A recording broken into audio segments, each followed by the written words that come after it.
রামু, তোকে আমার মেয়ে মনিকাকে বিয়ে করতে হবে। মালিক, অসম্ভব বাবা, আমি একটা চাকরকে বিয়ে করতে পারবো না। আমি সার্থককে ভালোবাসি আর ওকেই বিয়ে করব। মনিকা, তুই যদি রামুকে বিয়ে না করিস তাহলে আমার সমস্ত সম্পত্তি থেকে তোকে বঞ্চিত করবো। বাবা, তুমি ওই সামান্য চাকরের জন্য আমাকে সম্পত্তি থেকে বঞ্চিত করবে? ঠিক আছে, তুমি আগে আমার নামে সম্পত্তি লিখে দাও, তারপরে আমি ওকে বিয়ে করব। এই এদিকে শোনো, তুমি কি পাগল হয়ে গেলে? আরে দাঁড়াও দাঁড়াও, সম্পত্তি একবার আমার হাতের মুঠোয় চলে এলে ওই চাকরকে লাথি মেরে বের করে দেবো, তারপর তোমাকে নিয়ে এই ঘরে থাকবো। Good idea.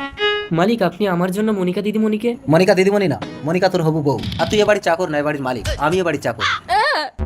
মালিক, আপনি কি বলছেন? আজ থেকে 20 বছর আগের কথা। মালকিন, আপনি কোথায় যাচ্ছেন? আমার স্বামীর চিরশত্রুর অংশ আমার স্বামীকে মেরে ফেলেছে, আমাকেও মেরে ফেলবে, আমাকে এখান থেকে পালাতে হবে। তুমি আমার ছেলেটাকে ধরো, আমি সমস্ত প্রপার্টির কাগজ নিয়ে পালাচ্ছি। তুমি এ বাড়ির মালিক হয়ে আমার ছেলেকে চাকরের পরিচয় মানুষ করবে, নইলে কংস ওকেও মেরে ফেলবে। আমি 20 বছর পর ফিরে এসে আমার সমস্ত প্রপার্টি আমার ছেলের নামে করে দেবো।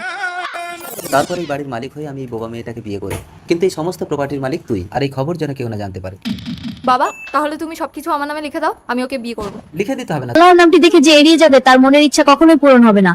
তাই আল্লাহর এই নামটির জন্য একটি লাইক এবং সাবস্ক্রাইব করে যাও। তুই যদি রামুকে বিয়ে করিস, একা একাই এই সব কিছু তোর নামে হয়ে যাবে। তাই মনিকা, এই নাও বিয়ের মালা কিনে এনেছে। এই নে, আমাকে মালা পরিয়ে দে। মালিক, করিয়ে দে।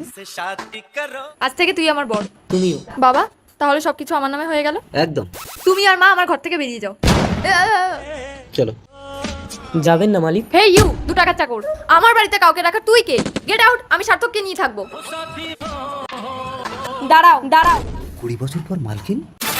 এই প্রপার্টি আমার ছেলের নামে। কই দেখি। মালকিন নমস্কার। মা, রামু, তাই তো, কে তুমি?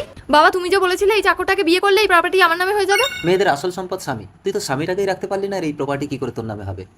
সরি সার্থক, আমি বিবাহিত, তুমি আসতে পারো। হেই, আমি কংসের ছেলে। বেশি চালাকি করলে সব কটাকে উড়িয়ে দেবো। কংসের ছেলে? কংসের ছেলে? বাউ, কংসের ছেলে? বাজাও। রামু, এটা ধর তো। বল, আমাকে বিয়ে করবি? মা, ভয় পেও না বৌমা, আমি কংসকে ধ্বংস করে এক্ষুনি আসছি। বাহ!